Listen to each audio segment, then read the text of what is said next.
Operation lotus की खूब चर्चा है देश में। तेजस्वी यादव की जेब में उनके 25 नहीं है। कांग्रेस के तो कई लोग जाके मिल लिए हैं मुख्यमंत्री जी से। मैंने बोला ना, जो बचे ही नहीं हाँ। उनको क्या तोड़ना है। वो बात अलग है कि वो अलकतरा चोर कहलाए, वो बात अलग है कि चारा चोर कहलाए।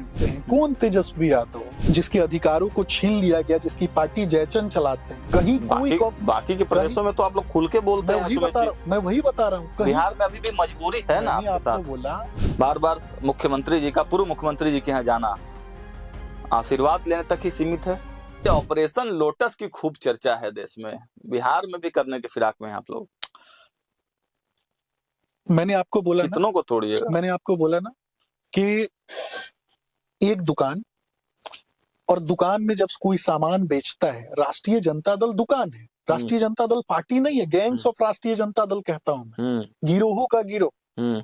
पूर्णिया में कोई गिरोह होगा, सारण में कोई गिरोह होगा अपने काल में, चंपारण में कोई गिरोह होगा। वो सारे गिरोहों का गिरोह गैंग्स ऑफ राष्ट्रीय जनता दल। गिरोहों का गिरोह अर्थात गुंडा पार्टी लालू जी ने बनाया था। तो राष्ट्रीय जनता दल एक दुकान, उस दुकान में टिकट खरीदने का होड़ उसी दुकान से ना निकले हैं। मैं वही बोलता, उसी दुकान से ना मुख्यमंत्री जी आपके निकले हैं। कौन दुकान से निकले हैं? जनसंघ के दरवाजे पर से निकले हैं। वो बात अलग है कि वो अलकतरा चोर कहलाए, वो बात अलग है कि चारा चोर कहलाए। वो बात अलग है कि कोर्ट ने उनके पीठ पर मुहर मार दिया कि आदमी मुखिया का चुनाव नहीं लड़ सकता है। हम वही बता रहे हैं, कोई अच्छा व्यक्ति उनके साथ नहीं रहना चाहता, कोई सभ्य व्यक्ति उस पार्टी में नहीं रहना चाहता। टिकट खरीदा, टिकट खरीदने के बाद चुनाव लड़ा, उसकी लॉयल्टी उस पार्टी के साथ कैसे हो सकती है?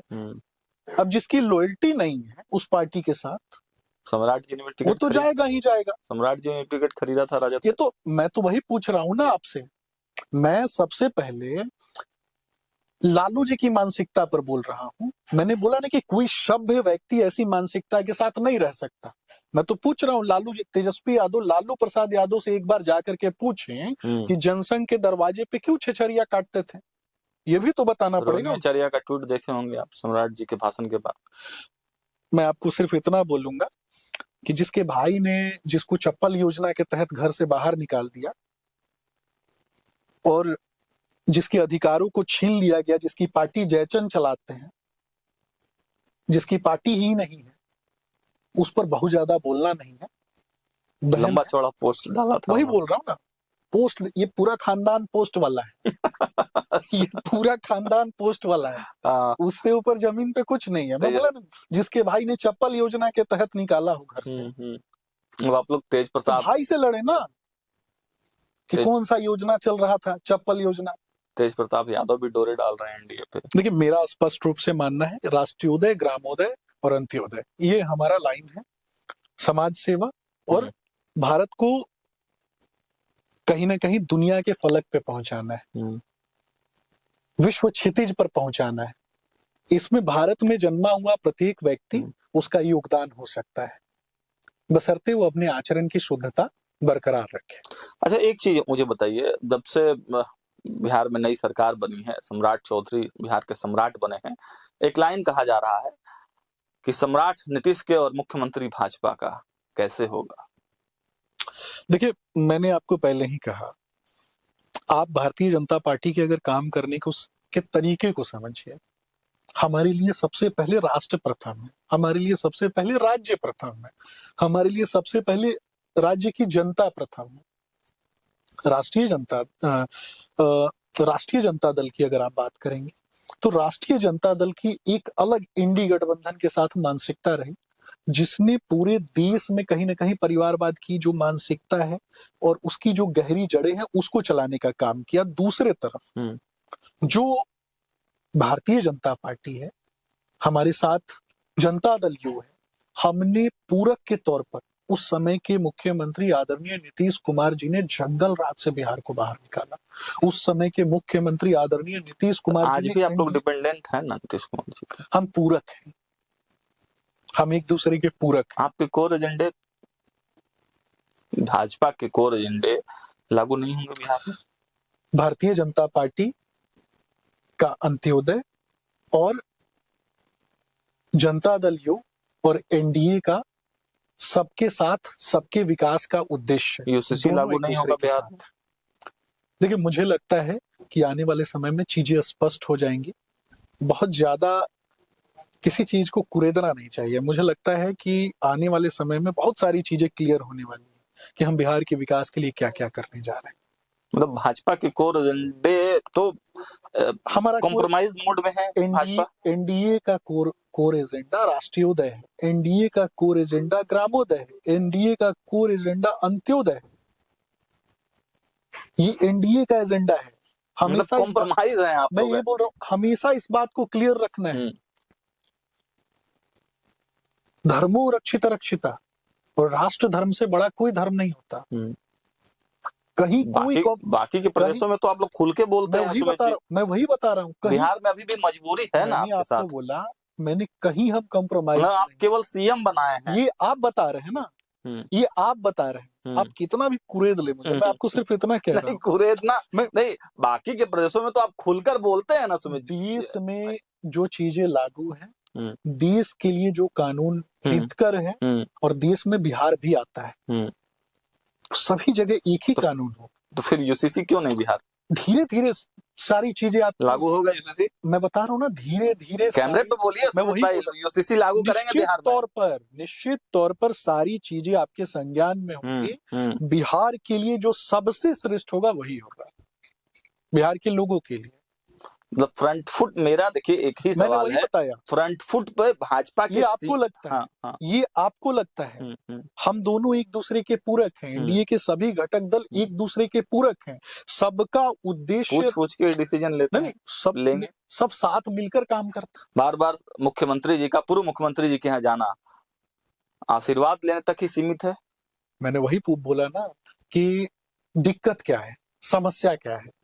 अगर हम अपने अभिभावक से आशीर्वाद लेते हैं, और एनडीए का प्रत्येक व्यक्ति अगर अपने अभिभावक से आशीर्वाद लेता है, लालू जी की तरह तेजस्वी यादव ने लालू प्रसाद यादव को जिस तरीके से मुगले आजम के जमाने का शाहजहां नहीं बनाया, तो इस पर मुझे लगता है कि लालू प्रसाद यादव और तेजस्वी यादव को अपने परिवार में देखना चाहिए ना, एजेंडा सेट नहीं करना चाहिए। हमारे यहाँ हम एक दूसरे के पूरक के तौर पर काम करते हैं, सबकी अपनी भूमिका है, ठीक है, सबके आशीर्वाद, स्नेह और मार्गदर्शन में हमारी सरकार। ठीक है, इस सेक्शन का अंतिम एक दो सवाल आपसे ले लेते हैं। आजकल राजद को विजय सिन्हा की बड़ी चिंता हो रही है, सब ठीक है पार्टी में?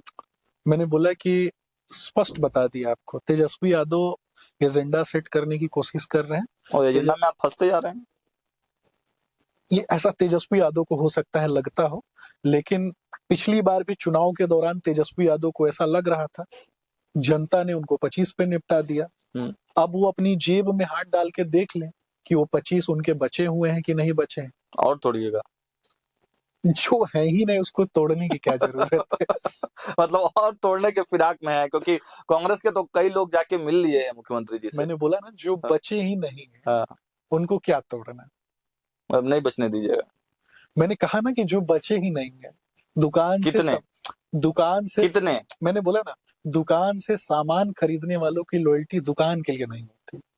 राष्ट्रीय जनता दल एक दुकान है, कांग्रेस पार्टी एक दुकान है।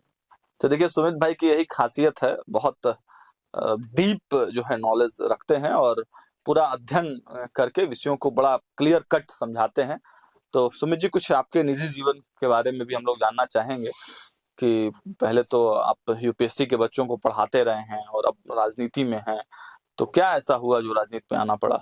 नहीं, दूर से बैठ करके राजनीति के बारे में मैंने देखा है कि बहुत सारे युवा दूर से बैठकर राजनीति को गलत समझते हैं। और मेरा स्पष्ट रूप से मानना है, थोड़ा सा क्रिटिकली एनालाइज करके बताऊंगा कि जब भारत की आजादी होती है और उसके बाद जब संविधान सभा का निर्माण होता है, और संविधान सभा में जो शिक्षित लोगों का जो प्रतिशत था, यानी गुणवत्तापूर्ण शिक्षा की बात कर रहा हूं, डिग्री की बात नहीं कर रहा, तो वो गुणवत्तापूर्ण शिक्षा जिस संविधान सभा ने भारत के संविधान का निर्माण किया, और वर्तमान की परिस्थिति,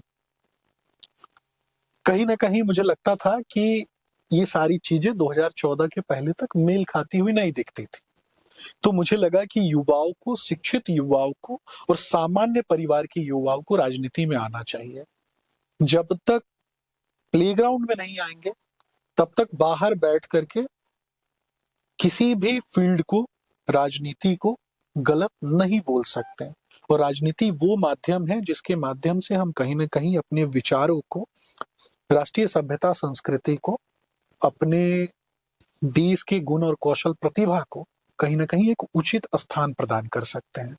तो मुझे लगा कि नहीं, दूर से बैठ करके देखने की अपेक्षा राजनीति में आकर लोगों के कल्याण के लिए और योजनाओं को इम्प्लीमेंट कराने की दिशा में अपनी भूमिका जो है उसका निर्वहन करना चाहिए। सुमित भाई, आप राजनीति से जुड़े, आप मोतिहारी जिले से आते हैं, ऐतिहासिक मोतिहारी जिला, और चर्चाएं बीच में यह भी चली कि आपकी अपेक्षा भारतीय जनता पार्टी में चुनाव लड़ने की भी थी, लेकिन अपेक्षाएं पूरी नहीं।